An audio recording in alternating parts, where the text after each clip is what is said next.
es una lucha de clases. Punto fundamental, la lucha de clases. ¿Contra quién? Contra el invasor europeo. Otros le llaman español, el invasor europeo. Entonces, para ellos, el Empira representa, ¿no?, la resistencia de un pueblo oprimido, de un pueblo esclavizado, de un pueblo explotado, ¿verdad?, que en el transcurso del proceso de la colonia fue vejado, fue humillado. Entonces, ellos presentan ese foco de resistencia, una guerra de guerrillas establecida por el Empira, ¿verdad?, y sus acompañantes, que mantuvo en jaque a los españoles por más de 6 meses. Entonces, ellos reflejan toda una posición de clase en el sentido, desde este punto de vista. Es como estos intercambios que tenemos. Vamos a cambiar la educación. Bueno, vamos a cambiar la educación cuando cambiemos la estructura. Entonces, las teorías y todos los elementos está bien, pero la educación es de clase en este momento. Hay un grupo dominante. Entonces, no sé si me explican cuál era el objetivo desde el punto de vista de estos autores marxistas, que sus estudios pues nos dan otra luz, que sus estudios nos permiten ver un poco más allá. ¿Por qué? Porque es la empira del ser humano en una lucha desigual, ¿verdad?, contra el invasor español que respondía, según los términos marxistas que utilizaban, al imperio español, a la metrópoli, al señor feudal, decía por ahí uno de los autores, ¿no? Y en tercer aspecto, podemos hablar sobre la historia social y cultural. Yo diría que ahí incluyen Darío Uraque, Marvin Barahona, Olga Joya, Jorge Amaya, entre otros. Y esto estoy hablando de que hay infinidad de escritos, desde lo que es la historia tradicional, historia marxista, hasta estos autores, que hay otros por supuesto. Recuerde que yo quiero hacer una síntesis de algo más extenso en aras de aprovechar al máximo el tiempo de cada uno de ustedes.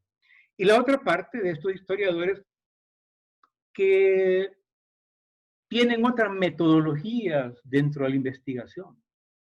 Dan un salto de calidad en sus estudios en relación a identidad nacional, orígenes, el aspecto de los imaginarios, el aspecto de la historia social y cultural. Entonces, cada uno de ellos, dentro de su enfoque, va colocando a un ser humano, ¿verdad?, mesoamericano, Lenk, el cual se subleva, pero todos ellos rescatan elementos muy fundamentales de tradición oral, igual que los etnólogos, antropólogos, ¿verdad?, de tradición oral combinada con los hechos actuales. Es un juego muy interesante y un rompimiento que lo establece la historia crítica. Y en especialmente me voy a referir a los aportes en esta otra línea de pensamiento de Jorge Amaya con la historia social y cultural, que es el que ha proyectado en los últimos instantes esa relación entre pasado, presente y un imaginario, en el sentido de si sucedió en 1537, porque el día de hoy estamos hablando del Empira. Entonces te tratan de acercar más a un ser humano, pero siempre un revolucionario, pero utilizando otras metodologías y otras formas.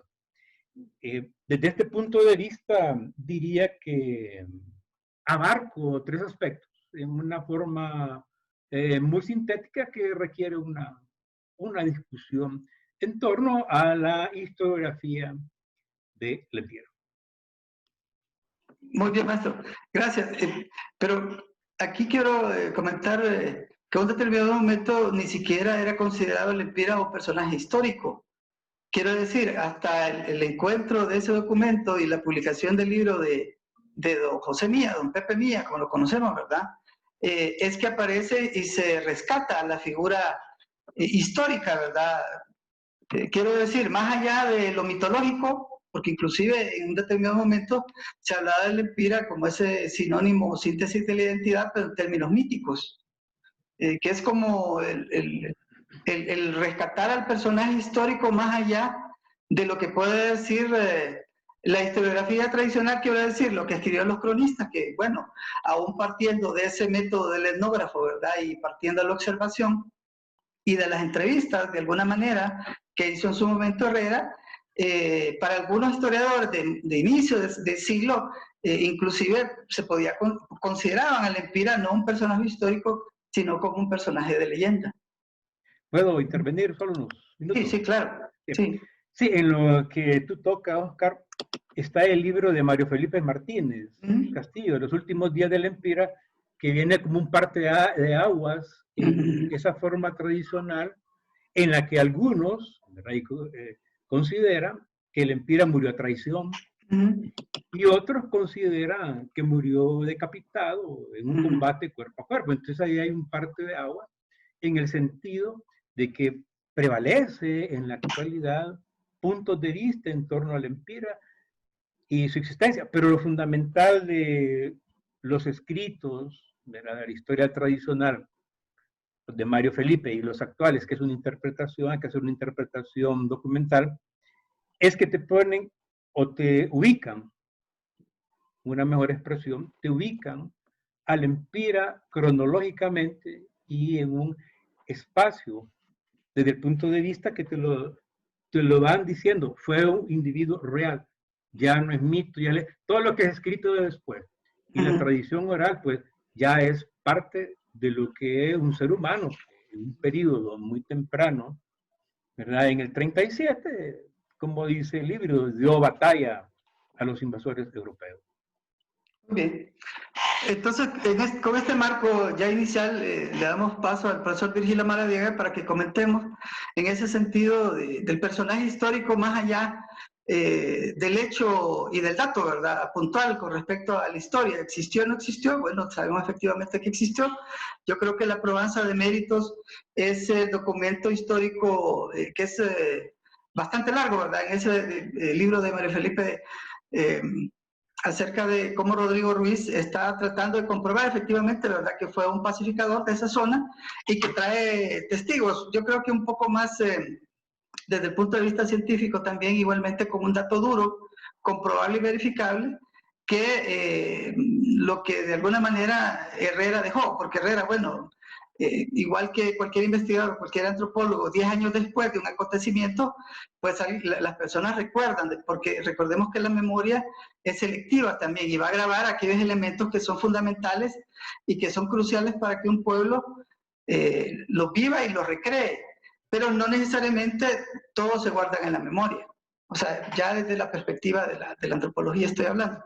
Entonces, profesor Virgilio, en este sentido del personaje histórico, más allá del mito, más allá de la manera en cómo murió, ¿qué nos tiene que comentar usted?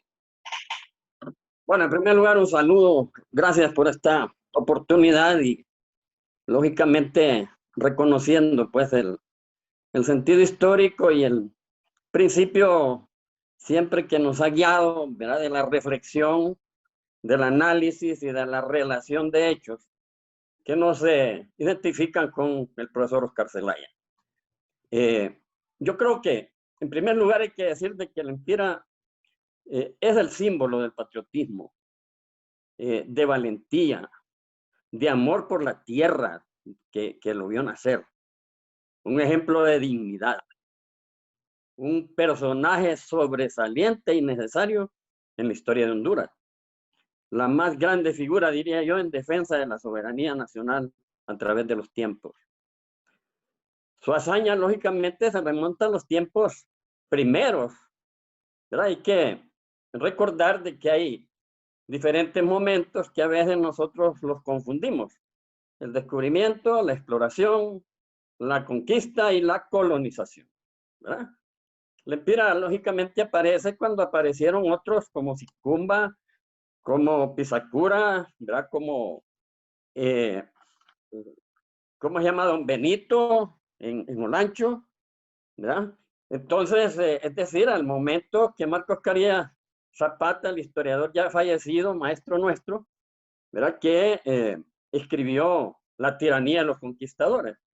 ¿Verdad? En esa época de los años que van del momento de la conquista, perdón, del descubrimiento, la exploración, y pasa entonces a los 3 momentos de la conquista. Es decir, la conquista primero violenta, militar, ¿verdad? Es decir, ¿quién es más que quién? Lógicamente, ¿verdad? Los españoles venían mejor armados, con armas modernas, mejor organizados, ¿verdad? Etcétera. Los pueblos que vivían en estos territorios, hablamos en general de América Latina, a excepción un poco de los aztecas, que eran un pueblo más guerrero, eran pueblos agricultores, ¿verdad? Que tuvieron que cambiar sus instrumentos de labranza para defenderse del invasor. Estamos hablando entonces de los años 30, lógicamente, ¿verdad? Se considera de que en 1537 fue el evento de la muerte de Lempira, y lógicamente, ¿verdad? Que esto está asociado a la resistencia indígena en defensa de su territorio, de sus costumbres, ¿verdad? Y que todavía en este momento los indígenas han logrado hacer que sobreviva parte de esa cultura. En algunos momentos perseguidos, teniendo que esconder sus propias formas de pensar, ¿verdad? Sus formas de fe, ¿verdad? Religiosas, etc. Entonces, decía que como Copán Galel, como Pizacura, como Benito, como Entepica, ¿verdad? Etcétera, y otros mártires, ¿verdad? De la lucha indígena, el historiador hondureño Mario Felipe Martínez, ¿verdad? Que todos nosotros, los historiadores, o mejor dicho, los maestros que servimos historia, lo recordamos, ¿verdad? Por ser un hombre honesto, un hombre valiente también, y por otro lado, ¿verdad? Muy acucioso en la investigación, ¿verdad? Lógicamente que la reflexión y la forma en que él escribía historia, ¿verdad? Es una forma bastante tradicional, por así decirlo, es lo que decimos nosotros, ¿verdad? Siempre bromeaba conmigo y me decía, mira, yo escribí esto, que estos son hechos concretos de la historia de Honduras. Ahora dame vos tu pajita que siempre le metes a esto. Y entonces de esa manera pues nos llevábamos muy bien, ¿verdad? Y cuando él publicó precisamente este libro de los últimos días de Lempira, ¿verdad? Nosotros realmente nos sentimos satisfechos y gozosos porque se había logrado constatar en el Archivo de Indias de Sevilla, ¿verdad? En el legajo número 69, ramo número 5, ¿verdad? 90 folios de la probanza de mérito de don Rodrigo Ruiz. Don Rodrigo Ruiz en 1557, ¿verdad? 58, en México escribió esa probanza de mérito, que era un documento obligatorio y necesario, ¿verdad? Para obtener méritos de la corona. En ese sentido, entonces, don Rodrigo puede ser, ¿no? Es decir, en historia no hay nada dado para siempre. Puede ser que él haya también exagerado un poco, ¿verdad? Haya exagerado un poco el momento en que él se enfrentó con Lempira. Voy a permitirme leer solo una partecita de ese documento, de don Rodrigo Ruiz. Lo cito textualmente el documento. Dice, si saben que viendo yo el dicho Rodrigo Ruiz lo que se hacía y estábamos en gran peligro todos los españoles, pues era público que venían todos los naturales de la provincia a darnos guerra y que no podía ser menos que al salirnos de dicho real para no volver al asiento de Ciguatepeque, como estaba mandado, nos habían de matar o tomar vivos o algún español por estar como estamos, muchos de ellos heridos y malos, que no podían pelear. Yo, el dicho Rodrigo Ruiz, como celoso al servicio de la majestad, poniendo en gran peligro mi persona, por evitar tanto mal como se esperaba, procuré entrar en dicho escuadrón de los enemigos con mi espada, y rodéle y fui a la parte y lugar donde estaba animando a su gente el dicho capitán llamado El Empira, el que traía vestidas las armas de los españoles que habían muerto, y peleando con él le maté y cortéle la cabeza, la cual por traerla, dicho general, recibí muchas heridas, así en la cabeza como en el rostro, y en todo lo cual lo saqué en las manos y nunca la dejé, aunque venía peleando y herido de peligrosas heridas, de las cuales llegué a un punto de muerte, y la cabeza le di al general en sus manos. Digan los que saben o vieren por el juramento que tienen hecho, y si esto pasa así en verdad.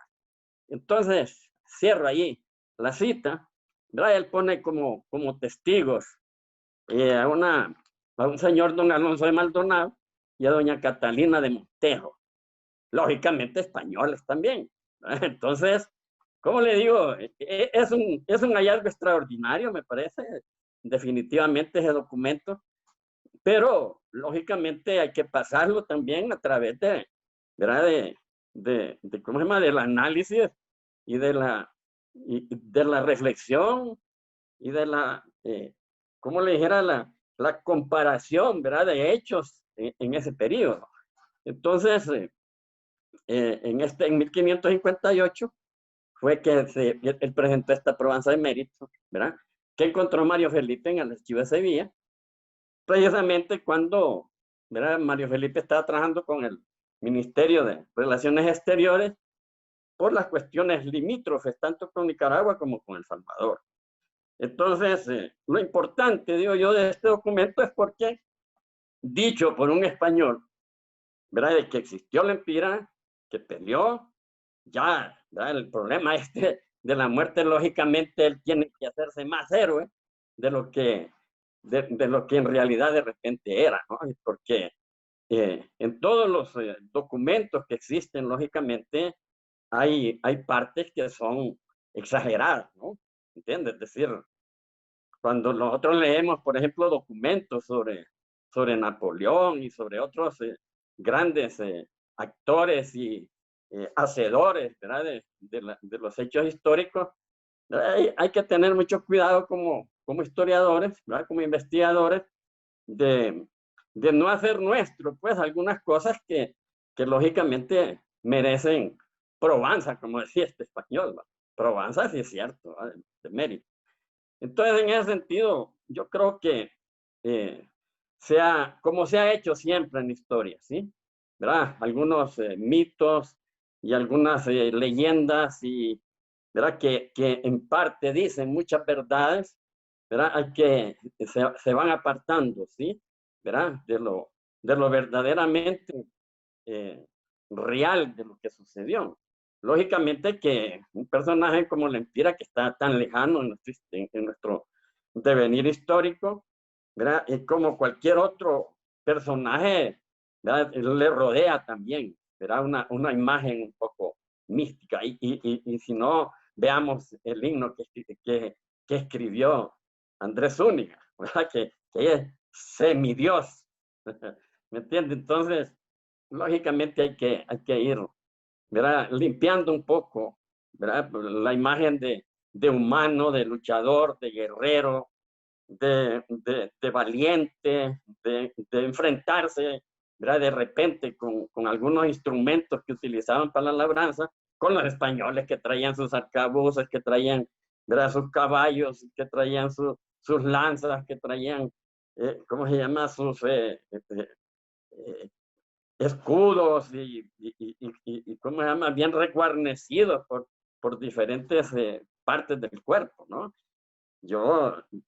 Es decir, si nos trasladamos un poco a aquel tiempo, nos vamos a dar cuenta que es una lucha totalmente desigual, que solamente el amor a la tierra, ¿verdad? Y la valoración de los recursos, porque ellos eran los verdaderos dueños de los recursos y de la tierra, que le fue quitada, ¿no? Entonces, ¿verdad?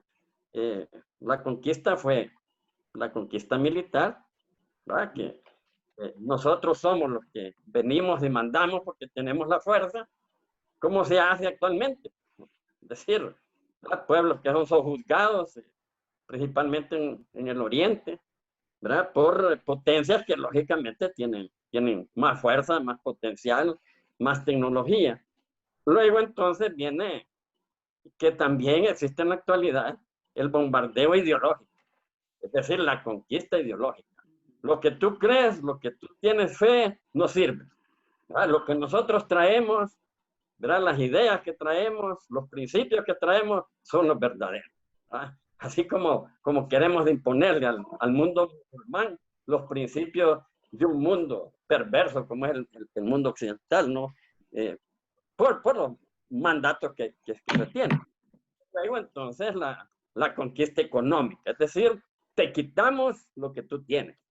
Eso ya no es tuyo, es nuestro. ¿Verdad? Si quieres vivir, andate entonces a las montañas, a los cerros, a las laderas, donde realmente están los indígenas actualmente. Yo a veces me pregunto si siembran con escopeta, ¿verdad? Ahí en las laderas donde los dejaron y que ahí viven todavía. ¿Por qué? Porque la herencia colonial sigue existiendo. Entonces, una vez que lo conquistaste militarmente, lo conquistaste espiritualmente, lo obligaste a creer en tus propias creencias, en tu propia fe, ¿verdad? Te arrebatan lo que tienes y quedas listo para la colonización. Porque la colonización es ya, ¿verdad? La explotación económica de la población y de los recursos, ¿verdad? Entonces ese es el momento histórico, ¿verdad? Que se vive en esos primeros momentos de la tiranía de los conquistadores, porque España nunca pensó, ¿verdad? De que no lo había tomado en serio, pues todos estos primeros momentos América, ¿verdad? Entonces los conquistadores hicieron su agosto, como decimos nosotros, ¿verdad? En América. Y todo este periodo entonces es un periodo de exterminio, un periodo pero realmente en la historia, que no lo puede negar nadie. Más leyendas rosas que se inventen. El mundo actual te está mostrando, ¿verdad? Lo que realmente vivió el indígena. Por ahí me quedo en este momento. Muy bien, muy bien. Profesor Oscar, en este mismo sentido, ¿qué representa como símbolo de nuestra identidad ese legado del Empira? Bueno, en primer lugar, los símbolos son creados por alguien. Hay que tener cuidado que es un símbolo patrio, un símbolo nacional. Fueron creados la historia del panteón, todos estos elementos, pero independientemente de ello, el Empira existió. Eso es lo más importante para nosotros, para poder rescatar, porque fíjate, Diego, hoy para todos, hoy es el mes de la identidad, que fue decretado. ¿Por quién fue decretado el mes de la identidad? Por los opresores, ¿no? Por los opresores, por los que controlan la educación. Entonces nosotros, como identidad y identidades, porque no solamente estamos hablando del Empira en el contexto que mi maestro Virgilio Maradiaga